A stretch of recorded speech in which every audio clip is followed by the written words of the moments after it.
안녕하세요. 여배우의 책방의 달세뇨입니다. 오늘 달세뇨가 준비한 책은 연암 박지원의 허생전입니다. 허생전은 연암 박지원의 실학 사상이 잘 나타난 풍자 소설로 글만 읽는 무능한 양반들을 비판하고 백성들의 생활을 안정시키기 위해 상업과 공업을 발전시켜야 한다는 주장이 펼쳐집니다. 그럼 달세뇨가 읽어드리는 허생전 시작하겠습니다.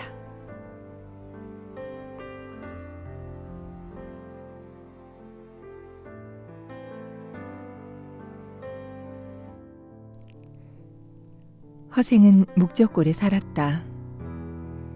남산 및 골짜기로 곧장 가면 우물이 있고 그 위로 해묵은 은행나무가 하늘을 가리고 있다.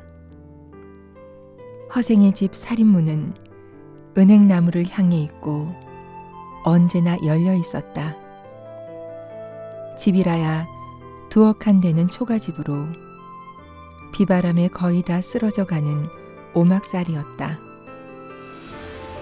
허생은 집에 비바람이 새는 것은 아랑곳하지 않고 언제나 그릴 때만을 좋아했으므로 가난하기 짝이 없었다. 그 아내가 삭바느질을 해서 겨우 입에 풀칠을 했다. 어느 날 허생의 아내는 배고픈 것을 참다 못해 눈물을 흘리며 푸념을 늘어놓았다. 당신은 한평생 과거도 보러 가지 않으면서 어쩌자고 글만 읽는단 말입니까? 그러나 허생은 태연자약 껄껄 웃었다. 네, 아직 글이 서툴러서 그렇다네. 그렇다면 공장 노릇도 못한단 말입니까?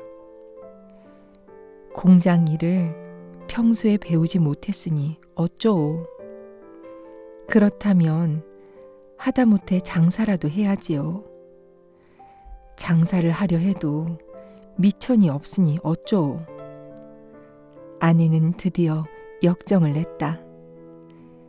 당신은 밤낮 없이 글만 읽더니 그래 어쩌오 하는 것만 배웠수?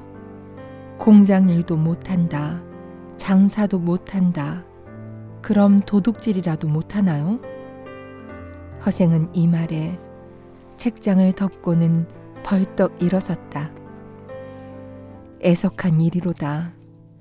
내 10년을 작정하고 독서를 하려 했더니 이제 겨우 7년이로구나. 그 길로 허생은 문 밖으로 나섰다. 그러나 장안 거리에 아는 사람이 있을 턱이 없었다. 그는 종로 거리를 오르락 내리락 했다. 그러면서 길 가는 사람을 붙들고 물었다. 한양에서 제일 가는 부자가 누구요? 그 사람은 장안에서 제일 가는 갑부라면 변씨라고 일러주었다. 허생은 그 집을 찾아갔다. 주인을 만나 길게 읍한 후 단도직입적으로 잘라 말했다. 내 집이 가난하여 장사 미천이 없소그려. 무엇을 좀 해보고 싶으니 돈 만냥만 빌려주시오. 그렇게 합시다. 변씨는 대뜸 승낙하고는 만냥을 내주었다. 허생은 고맙다는 말 한마디 없이 가지고 가버렸다. 변씨 집에는 그 자제들과 문객이 많이 모여 있었다. 문 밖을 나서는 허생의 몰골을 보아하니 이건 영락없는 거지가 아닌가? 선비랍시고 허리끈을 매기는 했지만 술이 다 빠졌고 가죽 신이라고는 하지만 뒤꿈치가 한쪽으로 다 달아 빠졌다. 다 낡아 빠진 망건이며 떼국이 줄줄 흐르는 두루마기, 거기다가 허연 콧물까지 훌쩍거리는 품이 거지 중에서도 상거지였다. 이런 자에게 만냥을 선뜻 내주다니. 어른께서 아시는 분입니까? 모르는 사람일세. 놀라 묻는 말에 대답도 태연했다. 하루아침에 얼굴도 모르는 사람에게 만냥을 내버리시다니. 더구나 그 이름 석자도 묻지 않으시고 어쩌려고 그러십니까? 변신은 정색을 하고 말했다. 이건 그대들이 알 바가 아닐세. 무릇 돈을 빌리러 오는 사람이라면 자기의 생각을 이것저것 길게 늘어놓게 마련이야. 약속은 꼭 지킨다느니 염려 말라느니 하고 말일세. 그러면서도 얼굴빛은 어딘가 구겨져 보이고 한 말을 되뇌곤 하지. 그런데 이 사람은 옷이며 신발이 모두 떨어지긴 했지만 우선 말이 짤막하고 사람을 대하는 눈이 아랫사람을 내려다보는 듯하며 조금도 부끄러워하는 기색이 없네. 물질 따위에는 관심이 없고 벌써 전부터 제 살림에 만족하고 있는 사람임에 틀림없어.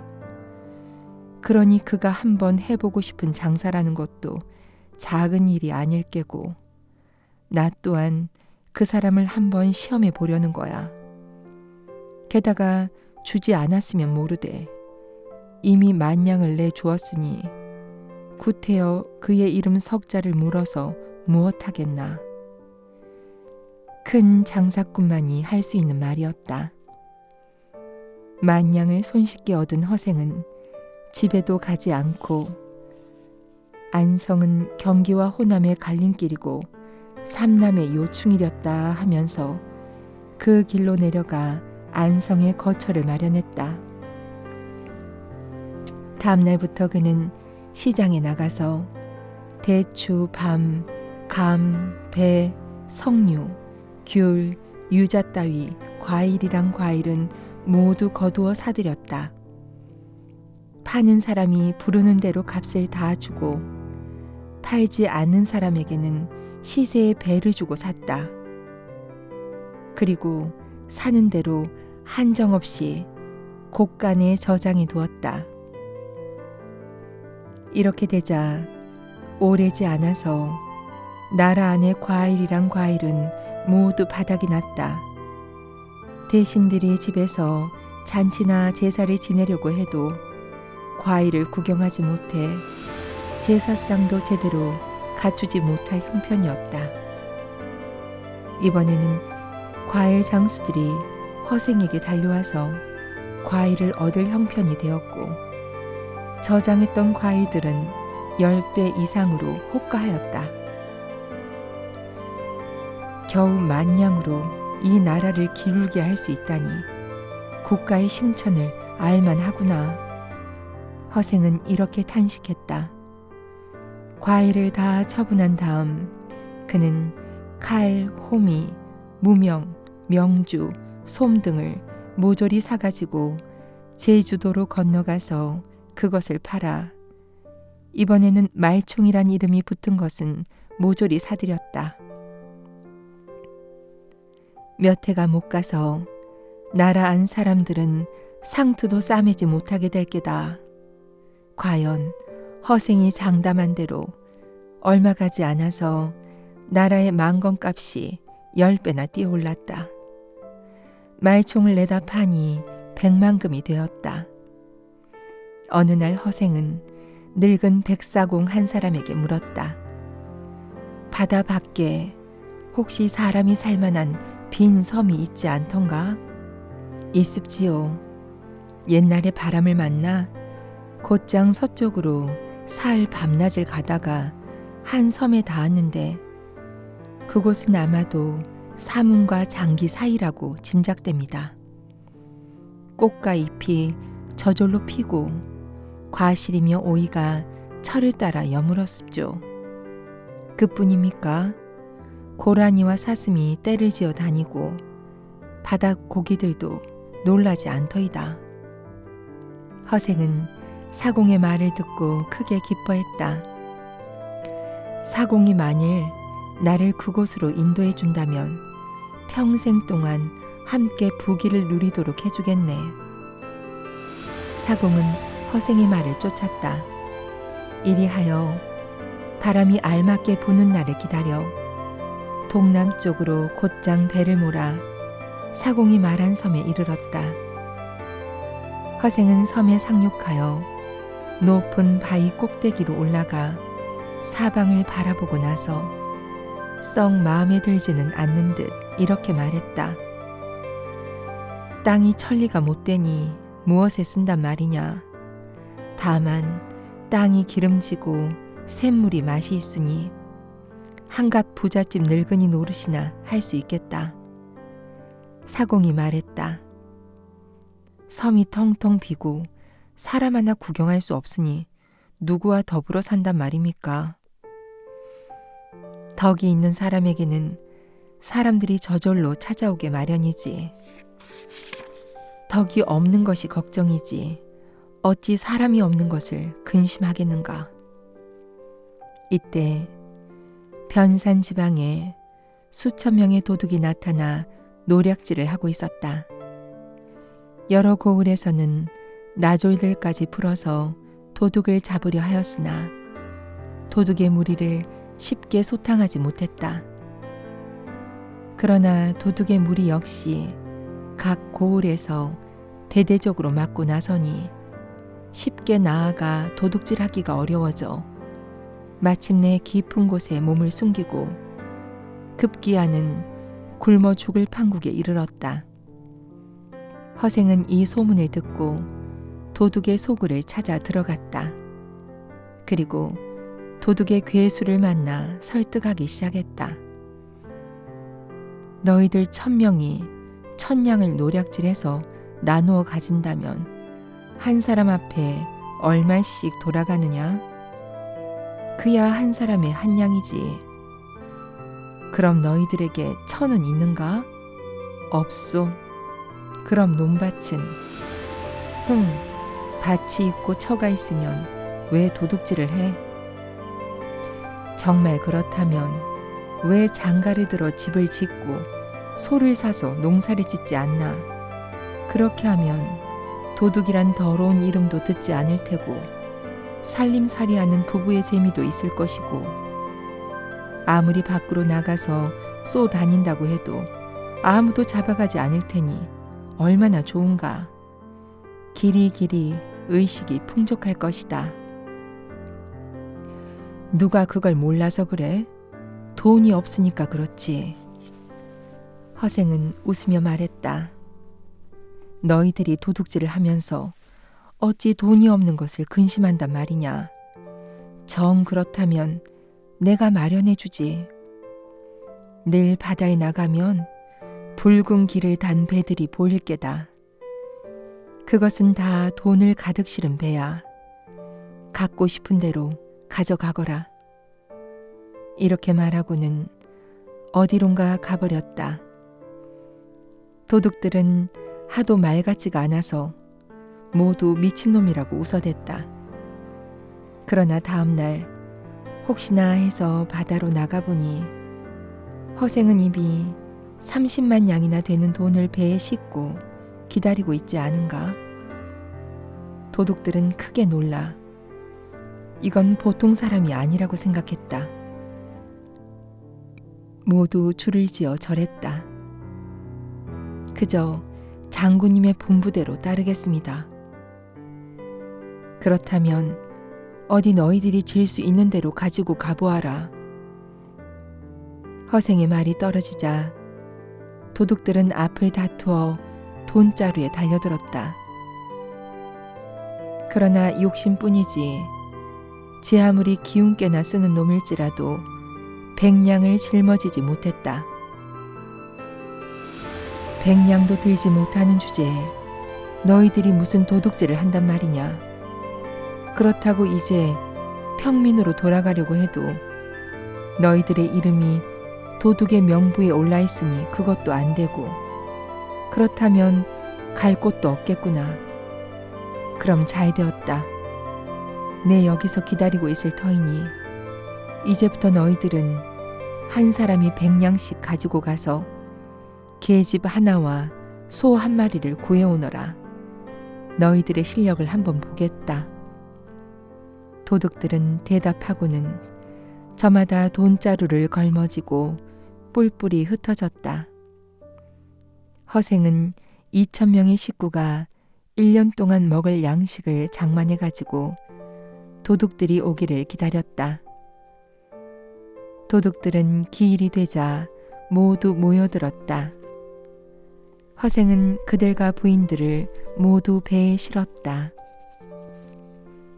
허생이 도둑들을 떼거리로 몰아갔으므로 이때부터 나라 안도 잠잠해졌다. 섬에 상륙하자 곧 나무를 찍어 집을 짓고 대나무를 잘라 울타리를 세우니 순식간에 큰 마을이 생겼다. 그런 다음 다시 밭을 일궜다. 토질이 기름져서 밭갈이 김매기를 하지 않아도 곡식 이삭이 무겁게 여물었다. 이렇게 되자 식량이 남아돌아 3년 동안 먹을 양식을 저장하고 난 나머지는 모두 배에 싣고 장기로 가서 팔았다. 장기는 일본의 영토로 호수가 31만이었다. 때마침 큰 흉년이 들었으므로 가지고 갔던 양곡을 모두 처분하고 은 100만 냥을 받아가지고 돌아왔다. 이제야 뭘 좀 해본 것 같구나. 허생은 탄식하고 나서 섬에 사는 남녀 2,000명을 모두 한자리에 모이게 했다. 내 처음 너희들과 이 섬으로 올 때에는 먼저 부자가 되게 한 다음에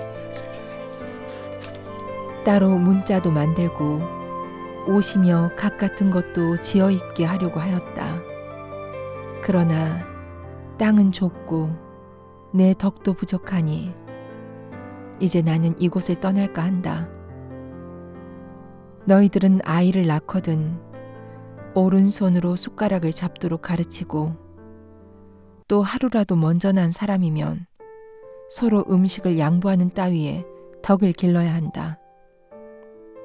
그러고는 자기가 타고 나갈 배 한 척만 남겨두고 다른 배들은 모조리 불을 질러 없애버렸다. 가지 않으면 오는 사람도 없을 게다. 또 은 50만 양도 물속에 던져버렸다. 바다가 마르면 얻는 자가 있을 게다. 100만 양이라면 나라 안에서도 써먹을 데가 없다. 하물며 이 조그마한 섬에서 어디다 쓰겠느냐. 마지막으로 그를 아는 자는 모두 불러내어 배에 실었다. 이 섬에서 화근을 뽑아버려야 한다. 이로부터 허생은 온 나라 안을 두루 돌아다니면서 가난하고 의지할 곳 없는 사람들을 구제했다. 그러고도 10만 냥이나 남았다. 이것은 변씨에게 빌린 것을 갚아야겠군. 허생은 실로 오랜만에 변씨를 찾아갔다. 그대는 나를 기억하겠소? 변씨는 놀라며 말문을 열었다. 그대는 얼굴빛이 조금도 나아지지 않았군. 만냥을 몽땅 털린 모양이구려. 허생은 웃으며 말했다. 재물로 인해서 얼굴이 좋아지는 것은 그대들에게나 있는 일이오. 망금이 어찌 돌을 살찌게 한단 말이오. 그러고는 10만 냥의 어음을 변씨에게 주었다. 내 하루아침에 주림을 견디지 못하여 공부를 끝내지 못했소. 그대의 만냥을 부끄러워할 따름이오. 변씨는 크게 놀라 일어나서 절했다. 그리고 10만 냥을 사양하고 옛날 빌려준 돈에다 이자만을 계산해서 받으려 했다. 그러자 허생은 화를 벌컥 내며 그대가 어찌 나를 장사꾼 취급을 한단 말이오 하고는 소매를 획 뿌리치고 일어나 가버렸다. 변씨는 더 말해야 소용이 없을 줄 알고 가만히 그 뒤를 밟아보았다. 그는 곧장 남산 밑 골짜기로 걸어가더니 거기 다 쓰러져가는 어느 오막살이로 들어가 버렸다.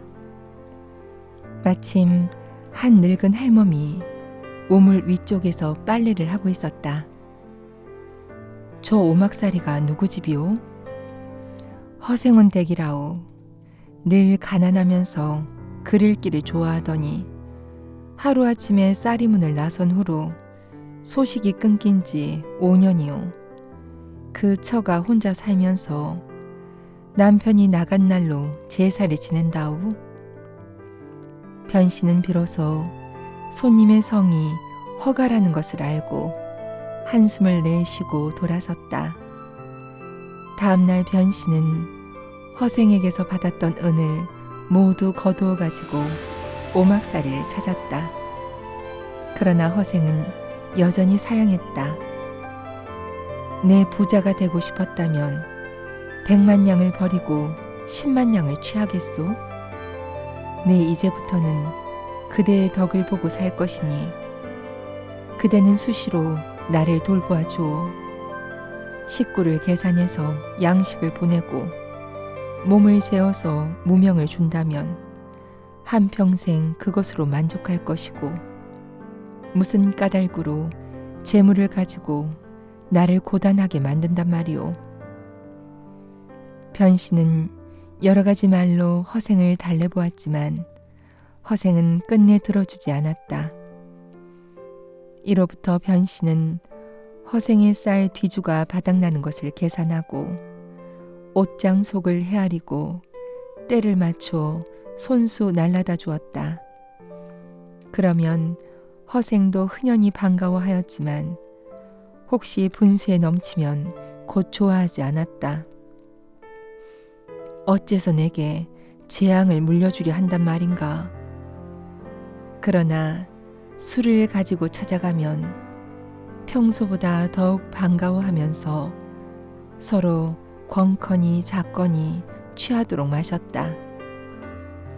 두어 해가 지나니 두 사람의 정은 날로 두터워져서 백년지기처럼 다정해졌다. 언젠가 변씨는 궁금한 것을 물어봤다. 5해 사이에 어떻게 해서 100만금을 벌었는가? 그건 쉽게 알 수 있는 일일세. 우리 조선은 외국과 무역이 없고 수레가 나라 안을 두루 돌아다닐 수 없는 까닭에 모든 물건이 그 안에서 생산되고 그 안에서 소비되지 않는가? 1000냥이란 적은 금액으로 모든 물건을 다 살 수는 없지만 그것을 10로 쪼개면 10가지 물건을 고루 살 수 있는 것이 우리 조선 땅이야. 그리고 물건이 가벼우면 나르기도 쉬워서 한 가지가 시세가 시원치 않더라도 나머지 9가지는 시세가 좋아질 것이니 이건 보통 작은 장사치들이 하는 이문내기의 방법이지. 게다가 10,000냥이면 대개 한 가지 물건을 도거리로 모조리 살 수 있으니 수레에 실렸거나 배에 실렸거나 모조리 매점할 수 있지 않은가? 한 고을에 가득한 것이라도 마찬가질세. 그물의 코처럼 한번 훑으면 모조리 거두어들일 수 있는 거야. 이를테면 무태 산물 중에서 한 가지를 가려 슬그머니 독점해버린다든가 해산물 중에서 그 어느 하나를 택해서 모조리 거두어들인다거나 약 재료 중에서 한 가지만을 독점해버린다면 모든 장사꾼은 그 물건은 구경할 수도 없게 되는 것일세. 값이 뛸 것은 당연하지. 그러나 이것은 백성들을 못 살게 하는 방법이야. 백성을 도둑놈으로 만들기 좋은 방법이지. 훗날에라도 나랏일을 맡은 관리가 나의 이러한 방법을 쓰게 된다면 나라는 곧 병들고 말 거야. 변씨는 듣고 나서 다시 물었다. 그럼 처음에 내가 만냥을 내줄 것을 어떻게 알고 나를 찾아왔던가? 허생은 말했다. 자네가 꼭 내게 줄 것이라고 믿은 것은 아니지만 누구라도 만냥을 가지고 있는 장사꾼이라면 내주지 않을 수 없을 거야. 나 스스로 재주를 헤아려 보면 넉넉히 만냥을 벌 수가 있을 것 같지만 운명은 저 하늘에 달려있는 만큼 아무도 그것을 알지 못하거든. 그러므로 나를 알아보고 써먹은 사람은 복이 있는 사람일세. 반드시 부자가 된 위에 더 부자가 되라고 하늘이 명한 거야. 그러니 돈을 내주지 않을 까닭이 있나? 내 이미 만냥을 얻었으니 그로부터는 그 복을 빌려서 행한 것뿐일세. 그리고 행하여 성공하였지. 만일 내가 내 재산으로 혼자서 일을 시작했다면 그 성패 또한 알 수 없는 일이야. 변씨는 허생의 그 재주가 아깝다고 생각했다. 자기와 같은 장사치로서는 상상도 하지 못할 배포요 기국이 아닐 수 없다. 이런 큰 그릇을 어찌 썩힐 수 있단 말인가. 바야흐로 지금 사대부들은 전날 남한 산성에서 받은 병자호란 치욕을 씻으려 하고 있네. 지략과 재주를 갖춘 선비로서 팔뚝을 걷어붙이고 한번 일어나서 슬기를 펼쳐볼 만한 때 아닌가? 자네와 같은 재주를 가지고 어째서 묻혀 살며 그대로 썩힐 수가 있단 말인가? 예로부터 한평생 묻혀 산 사람이 어찌 한둘에 그치겠는가?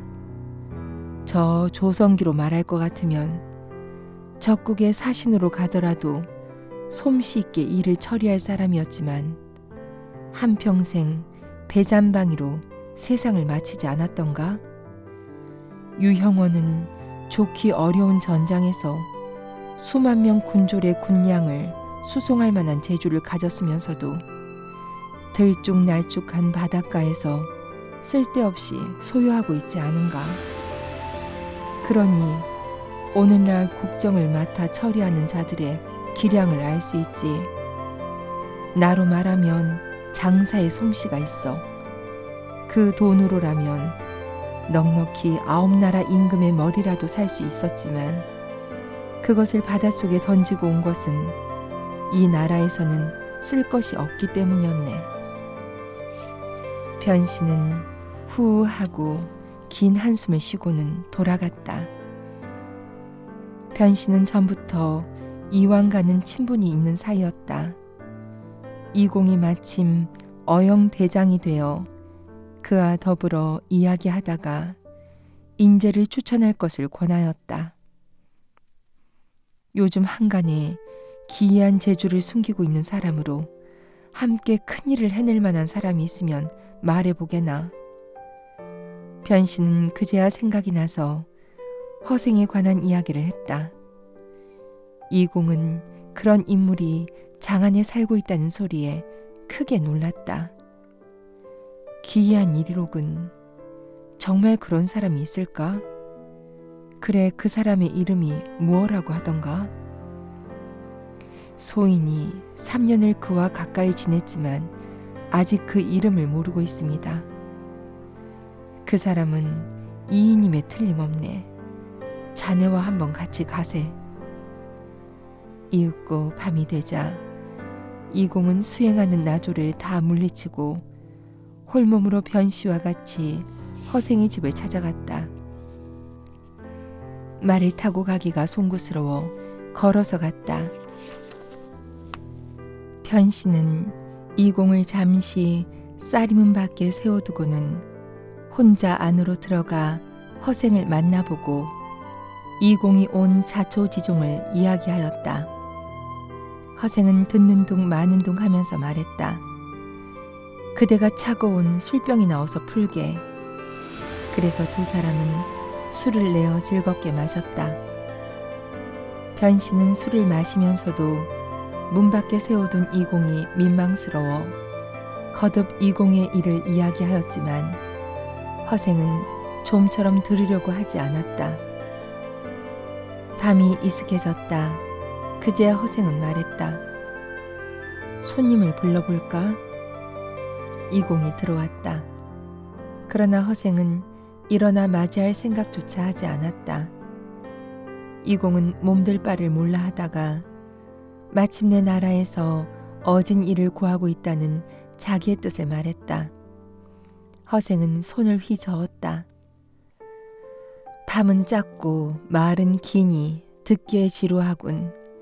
지금 자네의 벼슬자리는 무엇인가? 어영대장입니다. 그래? 그렇다면 나라에서는 믿을 만한 신하겠군.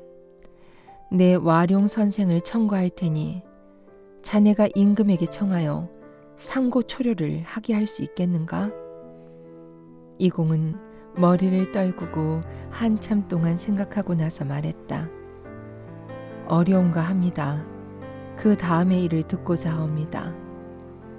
나는 돌제뻔이라는 것을 배우지 못했네. 눌러 앉아서 제사 묻자 허생은 다시 입을 열었다.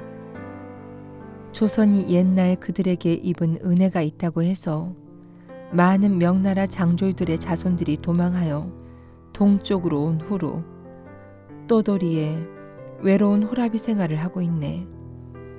자네가 조정에 청하여 종실의 딸들을 그들에게 시집 보내고 종실과 세도가의 집 재산을 털어서 그들의 살림을 장만해 줄 수 있겠는가? 이완은 한참이나 머리를 숙이고 있다가 비로소 고개를 들었다. 어렵겠습니다. 이것도 어렵다, 저것도 어렵다.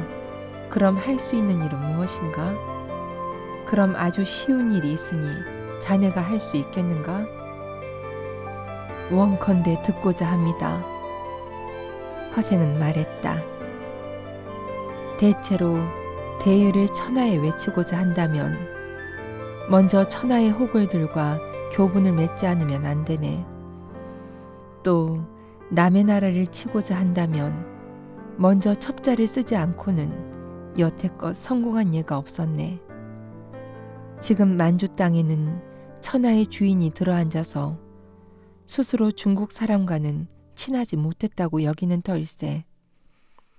이에 조선이 솔선해서 다른 나라보다 먼저 항복을 하였으니 저들은 우리를 가장 미도할 것일세.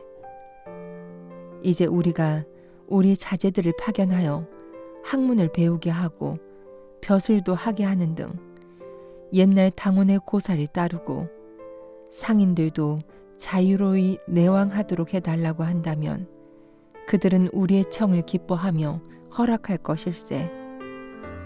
그렇게 되거든 나라 안에서 자제들을 뽑아서 머리를 깎고 되놈의 옷을 입혀 들여보내고 지식층은 빈공과를 보도록 하게. 그리고 백성들은 장사꾼으로 멀리 강남에까지 들어가 그들의 모든 허시를 염탐하고 그 고장 호걸들과 친분을 맺어둔다면 그때야말로 군사를 일으키고 천하대사를 꾀하여 옛날의 수치도 씻을 수가 있을 것이네. 그런 다음 명나라의 황족인 주씨를 찾아 천자로 받들고 만약 주씨가 없으면 천하의 제후들을 거느리고 천자가 될 만한 인물을 하늘에 추천한다면 우리나라는 잘되면 대국의 스승이 될 것이요 못되더라도 백구의 나라는 될 것일세. 이완은 얼빠진 듯 멍하니 있다가 겨우 입을 열었다. 사대부들이 몸을 삼가고 예법을 지키고 있으니 누가 그들의 자제를 머리 깎게 하고 호복을 입게 하겠습니까? 이 말에 허생은 버럭 화를 냈다. 소위 사대부란 대체 어떤 놈들이냐? 이맥의 땅에 태어나서 제멋대로 사대부라 하니 얌통머리가 없지 않느냐? 바지 저고리를 온통 희게만 해 입으니 이건 장사를 지내는 사람의 옷차림이요. 머리를 한데 묶어서 송곳처럼 상투를 트니 이건 남만의 방망이 상투가 아니냐. 그러면서 어찌 예법을 암내 주둥이를 놀리는 거냐. 옛날 버너기는 사사로운 원한을 갖고자 머리를 자르는 것을 아까워하지 않았고 무령왕은 나라 안에 부강하게 만들고자 호복을 입는 것을 수치로 여기지 않았다. 지금 명나라의 원수를 갚겠다고 하면서 그래 그까지 상투 하나를 아낀단 말이냐? 뿐만 아니다. 장차 말타기, 칼쓰기, 창 찌르기, 활 당기기, 돌팔매질을 익혀야 하거늘 그 넓은 소매를 고칠 생각은 하지 않고 예법만 찾아?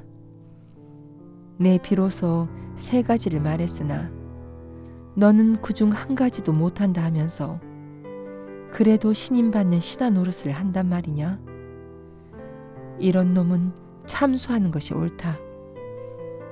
허생은 좌우를 돌아보며 칼을 찾아 찔러 죽일 듯한 기세다. 이공은 크게 놀라 뒤창을 차고 나와 뒤도 돌아보지 않고 집으로 돌아갔다. 다음날 그는 다시 허생의 집을 찾았으나 이미 집은 텅 비고 찬바람만 씁쓸할 뿐 주인의 종적은 어디에도 없었다.